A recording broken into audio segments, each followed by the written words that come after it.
Earlier this year, the Writers Guild of America and the Screen Actors Guild went on strike against Hollywood studios as a result of their demands in negotiations not being met. The last time both unions were on strike at the same time was over 60 years ago. Unsurprisingly, their demands have some similar overlaps and cover two major innovations in the industry that weren't prevalent during the last Writers Guild strike that happened in 2007 and 8. Those two major innovations are artificial intelligence and the rise of streaming services as a dominant content delivery platform for the industry. I have already released part 1 of this series that talks about the AI component of the union's demands and what Hollywood is attempting to do with AI. And in this video, we are going to focus on the streaming aspect of their demands and why they have been a bad deal for writers and actors so far. July of 2023 marked the first time that cable and network television made up less than half of all TV viewing for a single month in the United States.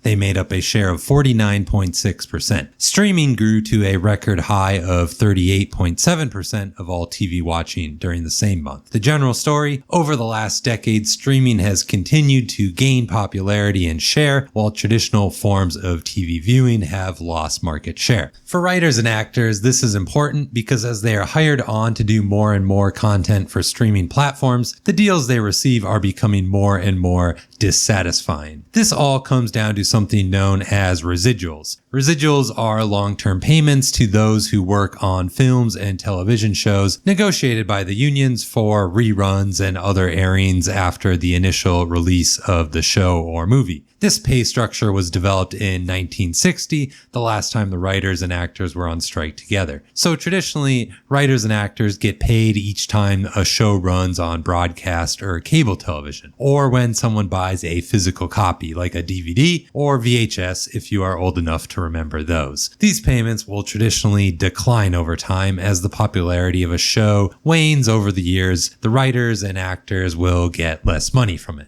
But payments still can be substantial. It was reported that the actors of the TV show Friends were still receiving million-plus dollar paychecks a decade after the end of the show's run. So getting back to streaming, while the writers and actors do technically receive residuals from streaming, they are significantly smaller than what they would be for a cable or network show. Kimiko Glenn of Netflix Orange is the New Black made a TikTok showing a foreign residuals statement netting her a total of $27 over the decade since the show began. Hardly grocery money.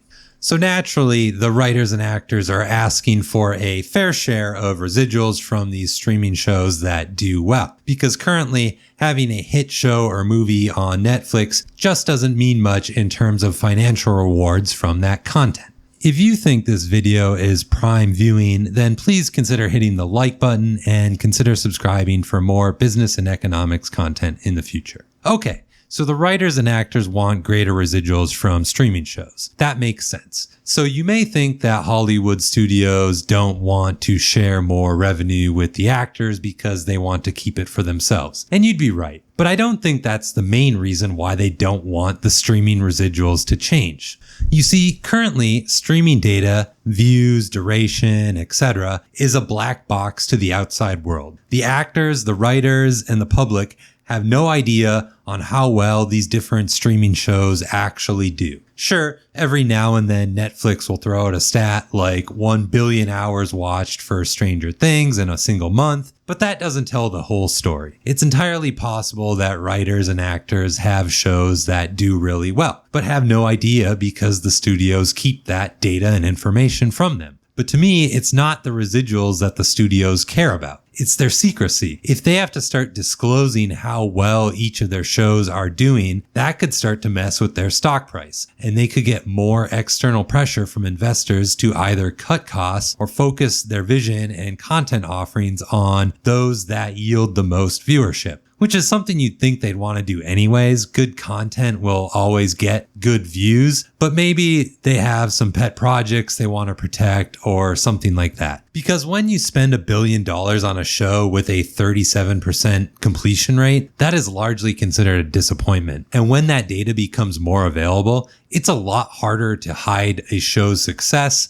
or lack thereof from the public. A lot is at stake with the negotiations over streaming residuals, so it will be interesting to see the agreement that both sides are able to come to. Labor strikes are often a battle against time. Which side can outlast the other and force a more favorable deal for themselves? The strike has been going on for over 100 days now, and fall television will be stagnant as the writers have remained on strike. For movies, many major releases have been pushed back into 2024 as actors have refused to do any publicity for their upcoming completed works for the studios. As the content schedule gets drier for studios, that may force them to negotiate in better faith than they have so far. On the labor side, it comes down to not receiving a paycheck. People obviously need wages and salary to live in modern society, but their ways of working have been shut off to them for the time being. It's important to remember that Hollywood does have mega superstars that rake in millions of dollars, but many people working in Hollywood do so for a much more standard American salary, or at least a standard Californian salary. So if it gets to the point where unions start to turn on itself or pressure their negotiators into making a deal, then concessions on the unions' end will happen. The last major factor in the strike is, of course, the everyday consumer of media content. If they aren't getting the content they want, then they will stop tuning into TV and cable, which drives viewership down, and sponsors will be willing to pay less for those advertisement spots. If there are no new movies to see, then theater ticket sales will dry up.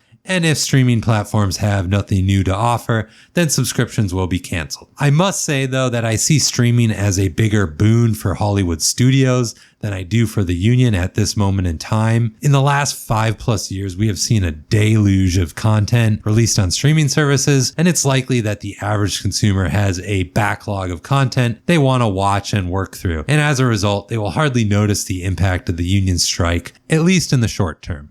And that is essentially why I made this 2-part series of videos, to raise awareness about their ongoing fight for fair pay and working conditions. I talk a lot about corporations on this channel, and I've talked about the astronomical wage gaps between CEOs and the average worker. Hollywood is no different. When people make good content that is demanded by the consumers, then the actors and writers should be rewarded for their skill and craft. And that's why I stand with the unions.